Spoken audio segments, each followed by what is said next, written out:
सावरकर और अंबेडकर की दोष ये थी, वो नेहरू से ज्यादा पढ़े लिखे थे।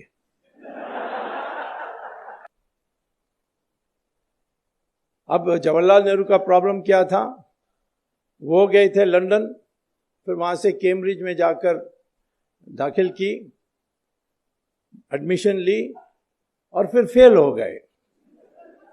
नेहरू परिवार में किसी ने भी आज तक कॉलेज की डिग्री प्राप्त नहीं की, सब फेल हुए हैं। एक बार सोनिया ने लिख दी अपने इलेक्शन एफिडेविट में कि studied in the university of Cambridge and got a degree in English. मैंने फिर जब वहाँ गया था लेक्चर देने के लिए कैम्ब्रिज यूनिवर्सिटी में, मैंने पूछा कि कैसे स्टूडेंट थी, उन्होंने कहा यहाँ स्टूडेंट कभी नहीं थी। मैंने कहा लिख कर दोगे, लिख कर दिया। उस समय मनोहर जोशी स्पीकर थे, तो मैंने उनको दिया कि देखिए इन्होंने ऐसा किया, तुम्हारे लोकसभा हुज हू में भी यही बात लिखी है, तो उनको पूछो। तो मेरी चिट्ठी जो मैं लेकर आया उसको भेजा और सोनिया का जवाब आया कि खेद है, ये प्रिंटिंग मिस्टेक है, टाइपिंग मिस्टेक के कारण प्रिंटिंग मिस्टेक हो गया है। तो साहब मनोज जोशी ने पूछा अब क्या करें, मैंने कहा इसको Guinness book of world record को भेज दो, longest typing mistake in history. कभी टाइपिंग मिस्टेक हो सकती है, studied in the university of Cambridge and got a degree in English, ये टाइपिंग मिस्टेक हो सकता है। राहुल गांधी का भी ऐसे ही है, फेल फेल फेल। प्रियंका भी जीसस मैरी कॉलेज में फेल, इंदिरा गांधी भी फेल, जवाहरलाल नेहरू भी फेल, उसके आगे मैं पहले नहीं जानता हूं क्या थे। तो इसीलिए मैं कहता हूं कि जब वो सावरकर या अम्बेडकर इनके बारे में सोचते थे, इनको ईर्ष्या आती थी और किसी तरीके से उनका बदनाम करने के लिए लगे हुए थे। जैसे अंग्रेज भी सोचते थे ये विचारक है, दिमाग फिरा देगा। जो मकौले ने देश में, हमारे देश में हीन भावना पैदा की, वो हीन भावना को ये हटा देंगे और फिर लोग खड़े हो जाएंगे। सुभाष चंद्र बोस के डर में अंग्रेज छोड़कर गए। ये किसने कहा? जिस प्राइम मिनिस्टर ने इंडियन इंडिपेंडेंस एक्ट पेश की थी पार्लियामेंट में, क्लेमेंट एटली, उन्होंने खुलेआम कहा था, क्योंकि अंग्रेजों का पहले से तय था, 200 साल से कई बार लिख चुके थे कि जिस दिन ये देश के, हिंदुस्तान के लोग खड़े हो जाएंगे लड़ने के लिए, उस दिन हमें छोड़कर जाना पड़ेगा। और खास तौर पर जब मिलिट्री विद्रोह करेगी तो हम एक दिन भी नहीं रहना चाहिए।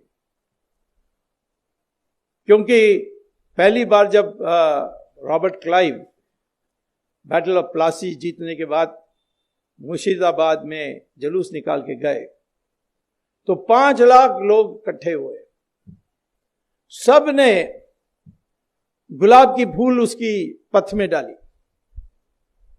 तो जो अंग्रेज का कमेंटेटर है जॉन कूपर, उन्होंने पुस्तक में लिखा कि मैं देख के ये हैरान हो गया कि ये हारे हुए लोग, जिसने उनको हराया, उनको उनके पथ में गुलाब के फूल डाल रहे हैं। यदि इन 5 लाख लोग पत्थर उठा के फेंकते तो क्लाइव का नाम और निशाना कभी होता नहीं। और जब इस हिंदुस्तान में लोगों की मंशा बदलेगी, उस दिन अंग्रेजों को बोरी बिस्तर बांध करके तुरंत छोड़कर चले जाना चाहिए। और यही हुआ जब सुभाष चंद्र बोस की जो INA आई हमारे हिंदुस्तान में, उसकी असर सब पर पड़ी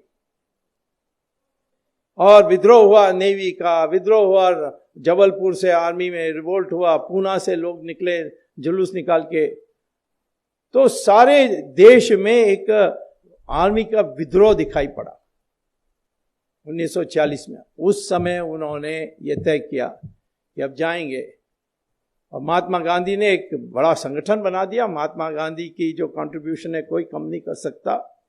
उन्होंने जो कांग्रेस पार्टी सिर्फ कॉकटेल पार्टी जैसे थी, उसको बढ़ाकर उन्होंने मास बेस्ड पार्टी किया था।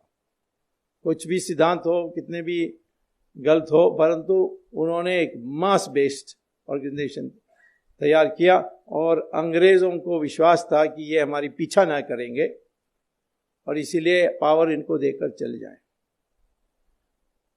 गांधी ने सारे पीसीसी प्रेसिडेंट को बुलाई और कहा कि किसको बनाना चाहिए कांग्रेस प्रेसिडेंट, क्योंकि वही बनने वाला था प्राइम मिनिस्टर। तो 15 में 14 ने कहा सरदार पटेल, एक ने गांधी के पटाभी सीतारामन ने कहा कि जवाहरलाल नेहरू को बनाना चाहिए। और गांधी ने सरदार पटेल को कहा तुम मत बनो, जवाहरलाल नेहरू के लिए कंसीड कर दो। तो जिसको मेजॉरिटी नहीं थी, मेजॉरिटी क्या, एक ही यस था पीसीसी प्रेसिडेंट्स में, उसको अध्यक्ष बनाया और वो प्रधानमंत्री बने। अन्याय हुआ सरदार पटेल के साथ।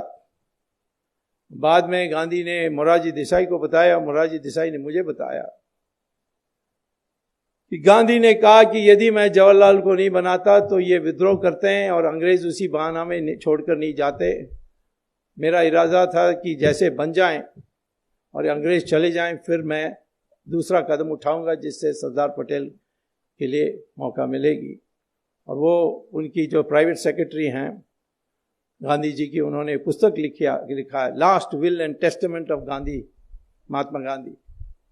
उसमें वो कहते हैं कि गांधी ने आखिर वक्त वो मरने के पहले जो बिरला हाउस छोड़कर जाने वाले थे, तब सरदार पटेल मिले कि मैं अब बर्दाश्त नहीं कर सकता हूँ, मैं छोड़ के जा रहा हूँ वापस गुजरात। तब उन्होंने कहा नहीं, तुम रुक जाओ, मैं कांग्रेस का 2 टुकड़ा करूँगा और एक टुकड़ा आपके पास और दूसरा टुकड़ा जवाहरलाल नेहरू के पास।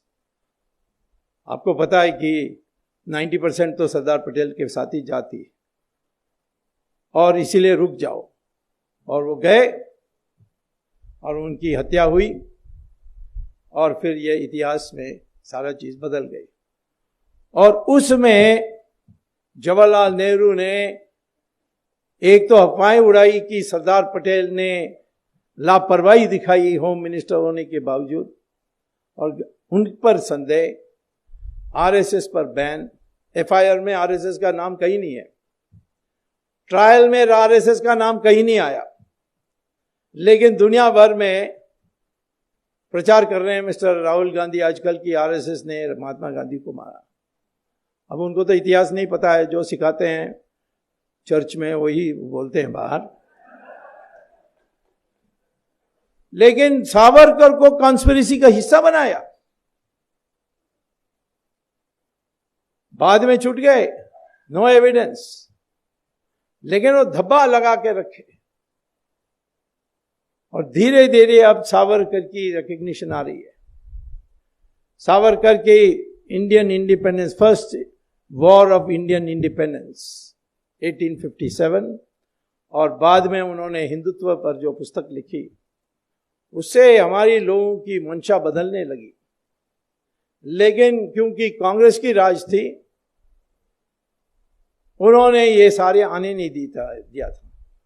उन्होंने सोचा कि यदि हिंदू इकट्ठा हो जाएंगे तो फिर हम कभी चुनाव नहीं जीत सकते, क्योंकि हिंदू को विभाजित करो जात पर, प्रांत पर, भाषा पर, और अल्पमत को